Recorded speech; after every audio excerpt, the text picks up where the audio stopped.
presentation. I'm thrilled that there are so many people who are interested in what we're doing at NERSC and how we've been thinking about workflows and complex workflows and experiment science workflows and cross-facility workflows and AI workflows and all these different aspects of how scientists do computing today and what that means for system design. How do we architect a supercomputer and a data center to support these honestly quite new ways of doing science with HPC? So I work at NERSC. For those of you who are unfamiliar with NERSC, it's the National Energy Research Scientific Computing Center. We celebrated our 50th anniversary last year, so we've been around for a while. And we are the mission HPC center for the DOE Office of Science. What this means is that about 90% of our time and storage, so compute time and storage capacity, is allocated by DOE program managers. That means that we support science from all across the Department of Energy, kind of all the different kinds of projects that DOE touches. We have about 11,000 annual users from about 800 different institutions. And I think it's around 1,200 projects that we support each year. So this is a huge range of science, is what I'm saying. And because we see such a broad range of science, we have a really broad view of what scientists are doing and how that's changing. And particularly as we engage with our user community, with our program managers, and we understand where things are heading in the future, it gives us a really good view of where scientific computing is at right now and where it's heading, and the kinds of things that scientists are worrying about, that they're excited about, the kind of things we need to think about when we're planning for our future system design. So that's largely what I'm going to be focusing on for the rest of this talk. And the big theme, which everyone involved in these workflows community seminars will be familiar with, is that science workflows are getting more complex, and the kind of components for scientific computing that we used to think of as being quite separate. So maybe data analysis, simulation and modeling, AI, all of these are becoming more tightly coupled. And so we're seeing, even in the last sort of 2 to 3 years, we've seen a real increase in the number of scientists who are trying to do all these things at the same time. Data analysis combined with simulation and modeling, combined with AI training, AI inference, all in the same loop. And that means that the way we think about designing a system architecture is different. It has to adapt. We can no longer provide a component of a supercomputer that's optimized for AI and another component that's optimized for data. It has to be all integrated together. And an example that we to give for this is from the D3D Fusion Science team. So D3D is a Department of Energy user facility. And they've been working closely with NERSC and with other facilities, other computing facilities, to develop these complex workflows where they are performing a time-sensitive analysis that can help drive and inform their experiment as it's running. So data is read out from the sensors at the tokamak. It's sent to NERSC, it's analyzed, and there's AI in that analysis. And then that analysis might prompt a digital twin simulation, which will help them understand what's going on in their experiment, in their apparatus, what the parameters are, what the magnetic fields are looking like, and recommend how to tweak, how to update their experiment parameters so that the next shot that they run in 10 minutes or so, they can have a more stable plasma and a more successful experiment. And some of the things that are needed for this, well, it's certainly a time-sensitive workflow. It also needs to be automated. You can't have a human in the loop trying to keep up with the pace of the computation that they need. There's high-resolution modeling, there's AI-based analysis. The two are very coupled. There's also tightly connected facilities. The data needs to move where it needs to go, when it needs to be there. And all these kinds of factors are things that we are able to support today in a limited way, but we know that this is something that needs to be much more tightly coupled and much more tightly integrated in the future. There are other ways that we're observing that users interact with our systems in ways that are changing over the last 5 years or so. So this chart shows the number of unique Jupyter users who are interacting with NERSC each month. And it's in the last 7 years, it's been something like a 10x increase in the number of users who interface with us via Jupyter. And the number of total Jupyter users is of the same order as the number of users who interact with our systems via SSH. And so we have to be thinking about Jupyter as being kind of the same level of importance to our users as traditional command line interfaces. That's something that's really, I mean, you can see it's a pretty steady increase in the number of Jupyter users. We're really seeing this, and these new kinds of interacting with HPC systems are really taking off. There are some other factors that we've observed. We have an awful lot of Python users. That was not true 8 years ago. It wasn't true 10 years ago when I first started working at NERSC. Python was very much a niche language that people used on a supercomputer. And now the majority of our active users use Python somewhere in their workflows. We see increasing number of scientists using containers, and this scales all the way out to full system runs. We run our benchmarking for the top 500 list in containers. They're that powerful and performant now. There are different ways that people want to log on to the system. We have federated identity now available at NERSC, which over 1,000 of our users are taking advantage of. And again, thinking about the ways that people interface with our systems, we've developed, as part of the Super Facility project a few years ago, a fully featured API by which people can have a programmable interface into NERSC, and that's incredibly popular. We see requests, I think it's more than this at this point, but requests every second or so. So it's something that's really, that is really taken off and users are really taking advantage of. And another aspect, of course, is the increase in AI users. We've had, in the last 5 years, a 20x increase in the number of scientists who are using our systems for AI. And what they're doing is also changing. We do monitor how people are using the systems. And so people have always used machine learning for offline data analysis. But in the last 2 years, we've seen this huge increase in a number of users who are doing coupled machine learning and simulation, or even machine learning replacing simulation. And so this is all speaking to more coupled, more complex workflows that we're already seeing. And we know that this trend is going to continue for the next few years. All these things we have to think about for our system design. So we need to provide, when we think about system design, we need to think about the hardware, but we also need to think about the software. And we need to think about the policies and training that we provide to support these complex workflows. It's not enough, and this is a theme that I'll go through a couple of times. It's not enough to just put a pile of hardware on the floor and open it up to people. We have to think really carefully about how scientists are going to interface with these resources, how they can be productive, how we can best support them as they sort of change what they're doing, as they take advantage of new technologies. And this is, I think, an increasing part of our responsibility as an HPC center.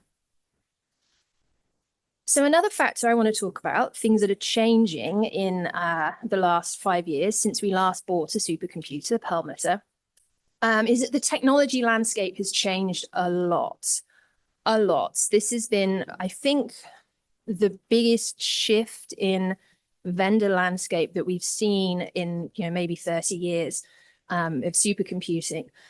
To give you a sense of how this is looking different, for NERSC 9, so Perlmutter system, our market survey covered, a number of companies, many of whom you will recognize, some of whom are no longer in business. The vendor landscape has really shifted, not only in terms of what the vendors are capable of, what they're willing to do, but also the number of vendors that come into the mix, the number of technology suppliers in AI optimized storage, in quantum computing, in cloud technology, specialized networks, AI accelerators, cloud computing providers, as well as the software.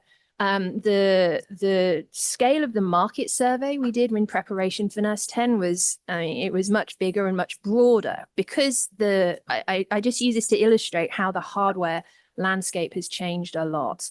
There's a lot of smaller companies, a lot of really cool new technology. And it's a difficult thing for us as an HPC center and as HPC technology enthusiasts to think about, well, okay, there are all these lovely things that, like kid in a candy store. There's all this great technology we could use that could be really useful for science. How much can our scientists actually take advantage of them? How much are actually going to be useful and usable for our scientists? Now, there are always some science teams who are just ready to go. They are equally enthusiastic, and also they have the expertise and the funding and the skill sets to be able to adapt to whatever computing technology they can get access to. But we have a very broad user base, and we do not pick and choose our teams that run on our systems. So we also have to balance this with some science teams that we know cannot respond to this pace of change. And it's not necessarily because they don't want to, but it takes specialist knowledge to adapt to specialist hardware, particularly some of the AI accelerators are not necessarily easy to program. And a lot of people don't have algorithms that fit well in these new kinds of technologies. And really importantly, people are not necessarily funded to rewrite their algorithms from scratch, to adapt their workflows, adapt their applications to new technology. And we have to be really aware of that when we think about what hardware do we want to adopt and deploy for our user base. We know we cannot stagnate technologically. That is not our mission. But we've also got to make sure we provide HPC for the full user base. So we have to balance what are new technologies that are really exciting and provide really important new capabilities, but that are also going to be usable. And that's some of the work that we have to take on as well, is to make sure that we provide, again, the hardware, the software, and the training and the policies to support these new technologies. And I'll talk a little bit about how we're thinking about that later on. We need to think about how we present these resources to scientists in a way that allows people to be productive. So another theme that I want to touch on is that something else we're seeing increasingly is that scientists use multiple facilities. So this is a chord chart of the DOE user facilities. There's 22 odd of them. I've highlighted the 3 OSCAR computing facilities, the Advanced Scientific Computing Research Office, the big systems at NERSC, OLCF, and ALCF.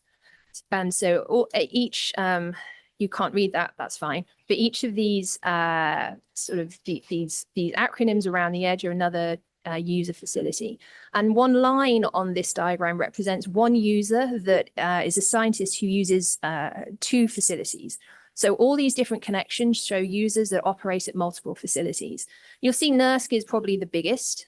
We have probably the most users that are users of other facilities.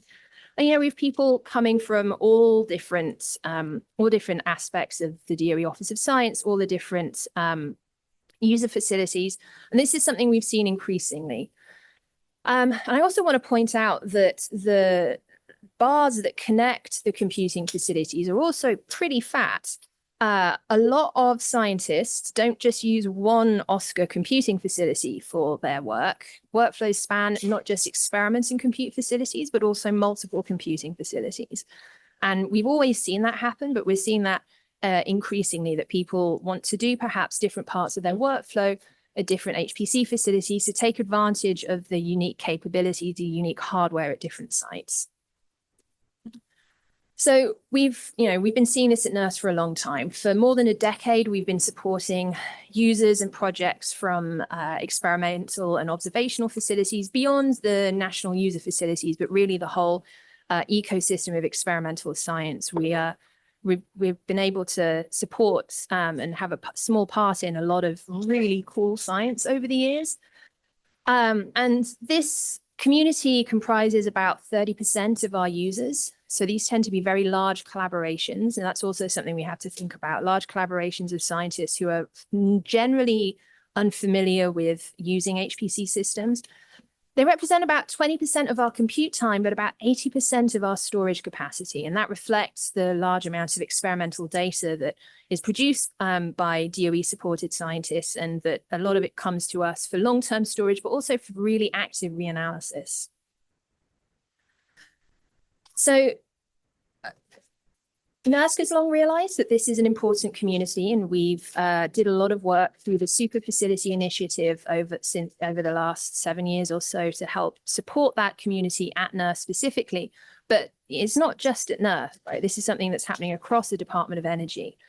And this has been recognized as well by the program offices and by sort of organizations within DOE. So You may be familiar with the series of facilities subcommittees reports that came out last year. This is a decadal charge to the offices of science to put out a report reviewing the DOE user facilities, their readiness, and what recommendations there are for their future. So within OSCR, Advanced Scientific Computing Research, the review committee recognized the need for integration. And they advocated viewing the OSCR facilities not as isolated entities, but as integrated components of a single larger integrated computational ecosystem with a single governance model. And if you are familiar with how the OSCR facilities, how all user facilities operate, this is a bit of a shift. I mean, this is something we've seen coming in practice. We know lots of scientists use multiple facilities. But to have this direction from the highest level that we need to think about ourselves differently. We're not isolated. We're not just doing our own thing. We have to be coordinating and collaborating and integrating with our fellow facilities much more closely because the science requires it, and the mission of our facilities required, the mission of the Office of Science requires it.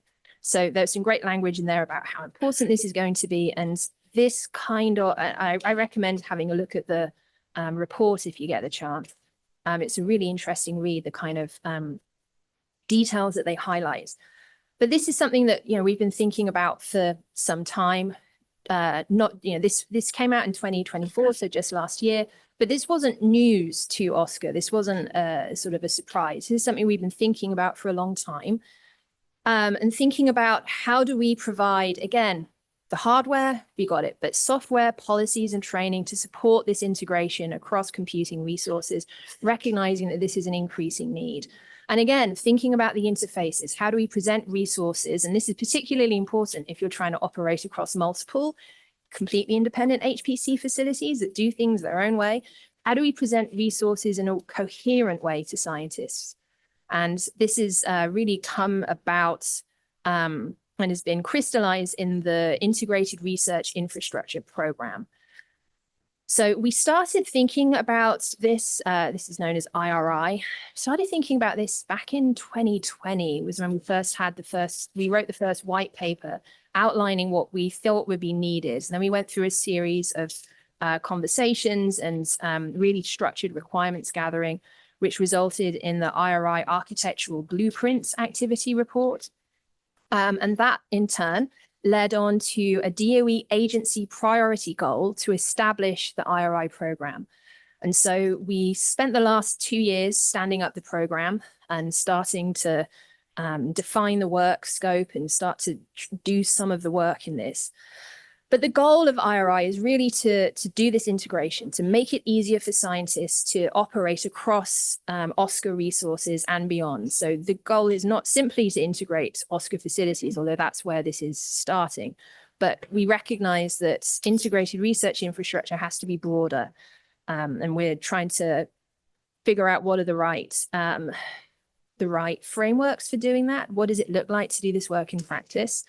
And again, this is focusing on software, policy alignment, coordinated engagement, and governance.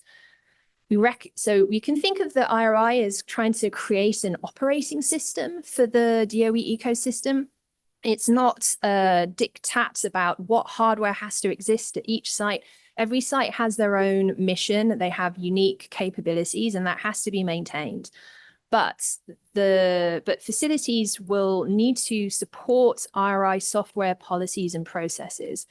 And so this is the way that we're trying to, again, make this balance of hardware being unique at different sites, but that it will look the same and it can be interacted with in a similar way to the scientist.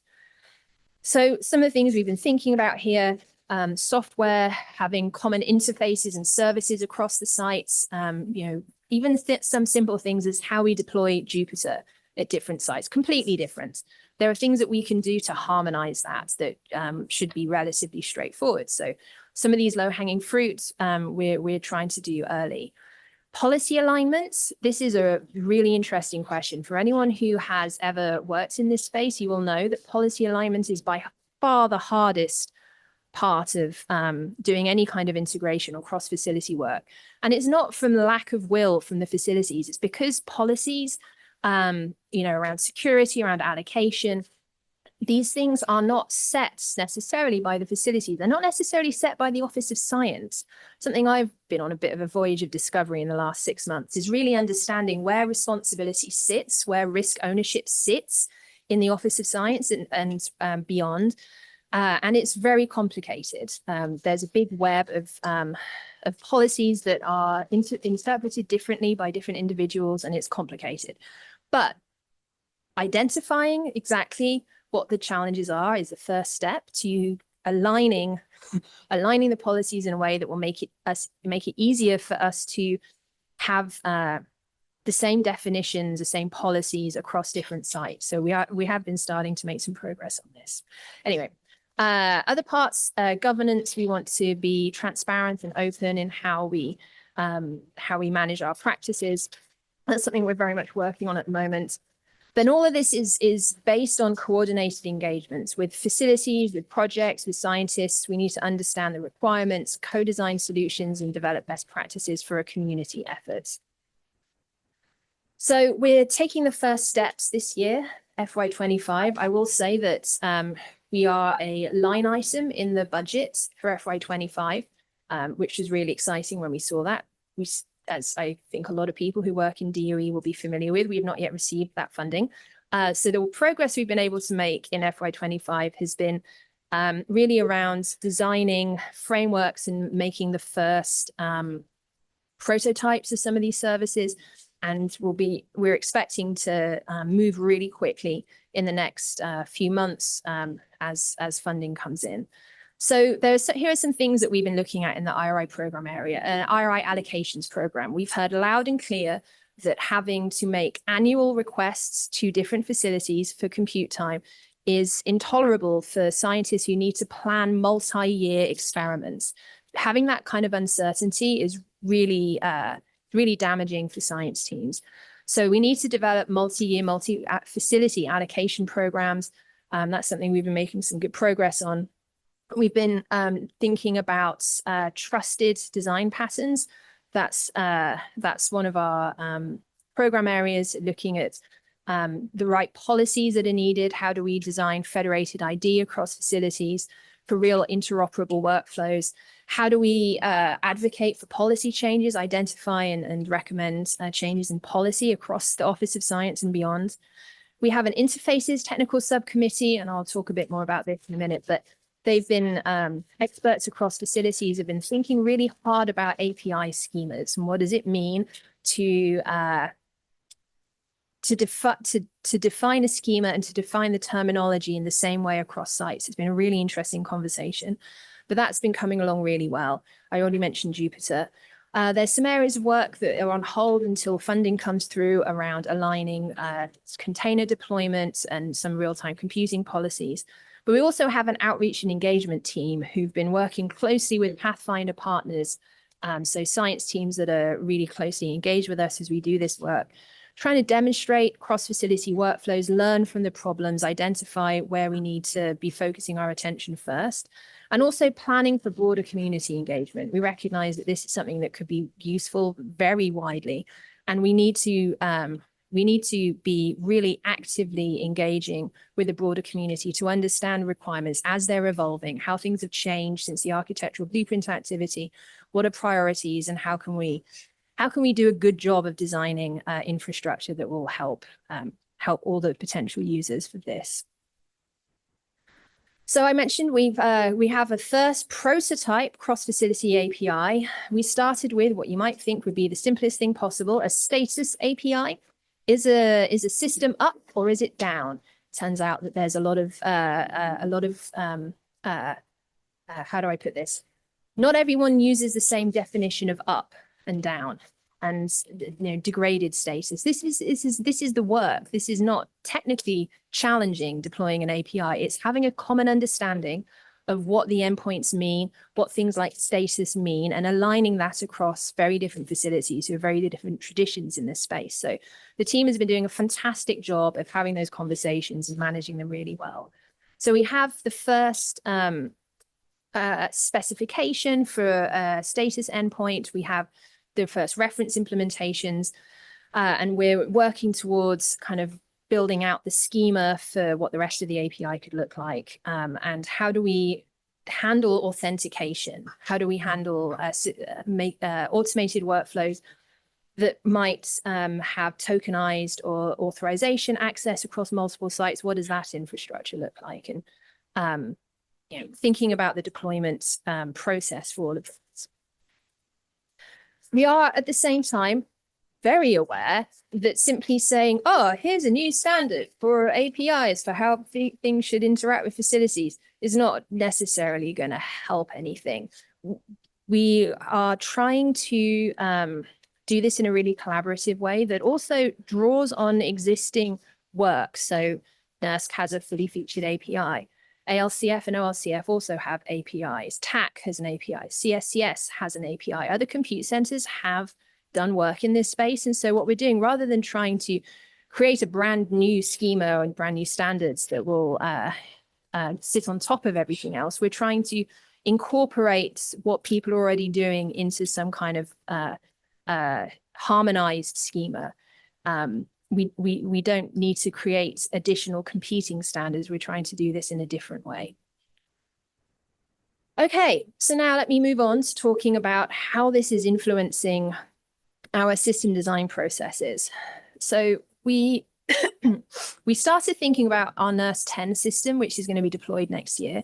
We started thinking about this in 2019, 2020. So it's a long process between initial conversations, initial research into what a system might look like, and actually deploying it. It's typically 5 to 7 years. So it's a long process. But even back in 2020, when we were really putting together the mission need statement for the NERSC 10 system, we were thinking about all these factors: scientists adopting changes in the technology landscape, taking advantage of cloud technologies, AI-based surrogate models, mixed precision, leveraging new hardware to do new science, and where does quantum computing fit into all of this? And recognizing that we have continued an increased demand for higher resolution modeling and simulation, with this theme of increasing automation, AI-driven automation, APIs everywhere, and increased connectivity. So all these themes were kind of swirling around as we defined the mission need for the NERSC 10 system. And the mission need is really the statement that defines why we need to buy a new system and what it needs to do. And so we made a very deliberate choice to focus on workflows. Generally, when you're designing an HPC system, you talk about applications. Applications need to be accelerated. But we made a switch and talked about workflows. So we stated that we will accelerate end-to-end Office of Science workflows and enable new modes of scientific discovery through integrating experiment, data analysis, and simulation. So this is the philosophy, the design philosophy behind the NERSC 10 system. And we were able to announce it in May. That's when our contracts were signed with our primary vendors. And so we're able to announce the system in May, and we're to be named in honor of Jennifer Doudna, the Berkeley lab-based biochemist who won the Nobel Prize for Chemistry in 2020. And it was, I can tell you, it was very exciting to be able to announce the system finally. There's a lot of paperwork that goes into getting to this point, a lot of reviews, a lot of contract reviewing as well.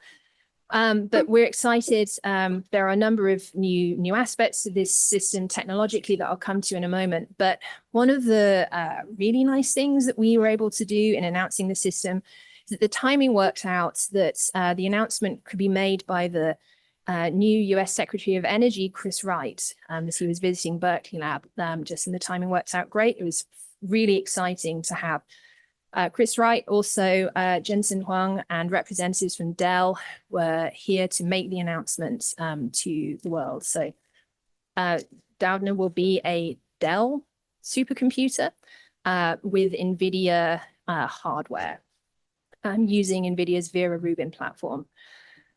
So I want to talk a little bit about some of the technology that we've included in Doudna, and I'll go into a couple of details about why we've made certain choices, thinking again about how can we use new technology, leverage it to support science use case that we know our users are asking for. So in terms of the hardware, we will be using NVIDIA Vera Rubin compute nodes. This is a relatively straightforward choice for us. We have NVIDIA nodes in our Perlmutter system. And so we know that people who already have GPU-enabled codes will make an easy transition to the Doudna system. And we'll be able to support GPU and CPU portions of complex workflows. It's going to have great capabilities for AI, both training and inference. We have an NVIDIA optimized high-speed network. So that's the interconnect between the nodes. And having an NVIDIA InfiniBand network will allow really seamless communication and integration between the compute hardware and the network. We have two types of storage, and I'll talk more about this in a moment, but this is a new thing for us. We have a platform storage system from IBM and a quality of service storage system from VAST. And this is again, I'll talk about it a little bit in a moment, why we made that decision. But we also have a big emphasis on our workflow environments, and we have a whole segment of the system that will be dedicated to workflow environment nodes. These are going to be reconfigurable. They will support lots of features for complex workflows, including compilation, some level of batch, cloud-native computing, possibly Kubernetes-based clusters, data transfer, Jupyter, databases, all the kinds of functionality that people currently use on our spin system, which is separate from, but adjacent to our supercomputer. We're bringing that into the main system. And so everything will be much more tightly integrated. It should be much more seamless. So those are the kind of the basic building blocks of the system. I want to emphasize that we're not just thinking about the hardware, we're thinking a lot about the software and how do we really enable complex workflows, as I've been trying to make the point all along. It's about providing the software, policies, and training that will help users be productive. And so we've been thinking really carefully about what's our role in this, what's the vendor's role in this, what are the users' roles in this, what do we need to provide to really help people be productive. And, this comes into system software and the workflow environment. So we have to, there are some requirements on the system software supporting usage of both SSH and Jupyter natively, full containerization for users that need it, system-side APIs to enable capabilities for workflow observability, and then user-facing APIs for translating some of that information to users so they can be more productive and to have fully automated workflows. And then looking at new capabilities, and this is something that I think you'll be hearing more from NERSC in the next year, is function as a service type capabilities. How do we make use of some of the specialized hardware? How do we accelerate AI deployment? How do we support the data lifecycle? How do we potentially interface with quantum computing? All the kind of new capabilities that are on the workflow environment, those are things that we can provide software, provide frameworks for users that could be really easy to adopt, we hope. And now going back to our file systems on Doudna, how we're thinking about storage. And this, for anyone who's used our Scratch file system or Perlmutter, this will not be a shock to you, but when we do run our benchmarks, the IOR performance benchmark on our Lustre file system or Perlmutter, there's a lot of variability. It is not a predictable file system. It's never designed to be a predictable performance file system. It's designed to be as fast as possible at all times. But if there's a lot of contention on the system, if there's a lot of users doing lots of IO and heavy work at the same time, performance degrades quite quickly. And so in our monitoring, about 2% of all the write tests take at least 5 times longer than the mode. And you can see the very long tail here. And we recognize that for some of our time-dependent workflows, particularly instrument-driven, experiment-driven workflows, this kind of variance is catastrophic. It's just, it really destroys our ability to support time-sensitive science. So we are deploying with VAST a quality of service storage system, which will provide controllable and guaranteed performance to meet the needs of the time-sensitive workflows. And this will not be, a resource that is open to everyone. This will be specifically for these workflows that really need this predictable performance. And I'm very excited about this. This is something we've been trying to achieve for a long time, and we're really optimistic that this is going to help some of these time-sensitive workflows really get the response that they need. And then, of course, we will have a very high-performance platform storage system that is the more traditional file system, which meets the needs of a lot of the NERSC workload, as our current Lustre file system does on Palmeter. Okay, so this is a big diagram that I just want to show to emphasize that Doudna is a system, but we also think about how do we integrate the entire data center. NERSC is a lot more than just a supercomputer. We also have multiple types of storage. We have a tape-based data archive, which is growing. The demand for this is growing enormously. We're at nearly 400 petabytes of data there, and we're projecting that to grow a lot in the next few years. And we have some data in HPSS that is reread regularly. I think we have the largest recall rate of any site supporting HPSS in the world. We have the data that's in our archive doesn't just sit there and rot. It's reused, and particularly we're seeing it being reused for AI training. We also have our large community file system for sharing data. We have our smaller home file systems. We have data transfer nodes to accelerate data movement between the NERSC storage systems and our compute platforms and the outside world.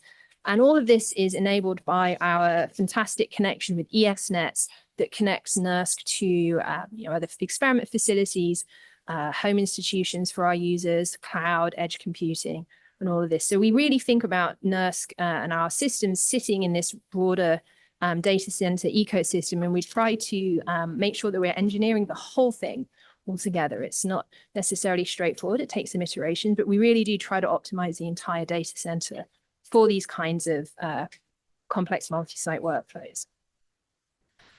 Okay, so what is this? I'm just going to kind of finish on one example. So going back to this D3D workflow of the data coming from the tokamak, being analyzed, perhaps spawning some digital twin simulations and feedback to scientists within a few minutes. Well, it's a time-sensitive workflow. So the QSS, the storage system, and QoS on the network quality of service guaranteed responses throughout the end-to-end workflow. That's something that can be done through ESNet as well. That will help give a guaranteed response in the time that they need. Large-scale analysis and simulation, they've got taking advantage of containerization, taking advantage of the hardware technology for accelerated AI analysis. The data movement and compute, all of this tracked using APIs and an automated workflow orchestrator. So a scientist doesn't need to be, on the command line or hitting any buttons even. This is something that should be able to move seamlessly. And if NERSC is unavailable for somewhere, this should be a portable workflow. It should be able to run elsewhere if NERSC cannot support the demand when requested. And this is what IRI is working towards. And then, results are synthesized, displayed via common frameworks like Jupyter, ready for the next shot. So we were really thinking about how all these design features in Doudna can support this kind of workflow and all the many other kinds of workflows that we support at NERSC. So this is the timeline for Doudna. We can see we went through a long process between CD0, which is the technical, the mission need statement, all the way through our vendor and market surveys, our requirements gathering, starting to go through the many different reviews that are necessary for a big DOE project, and culminating in May when we were able to award the contract and announce the system. And so we expect system delivery towards the end of 2026, user access in 2027. And Palmeter will be, we recognize the discomforts in our users if we take away our old system before the new system is fully deployed. And so our goal is to keep Palmeter running well into the operational life of the Doudna system. Okay, so here I conclude.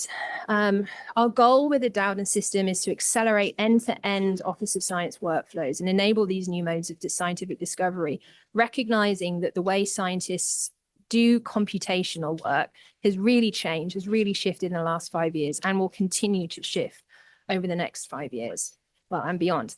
We're already thinking about our NERSC 11 system and what that should look like.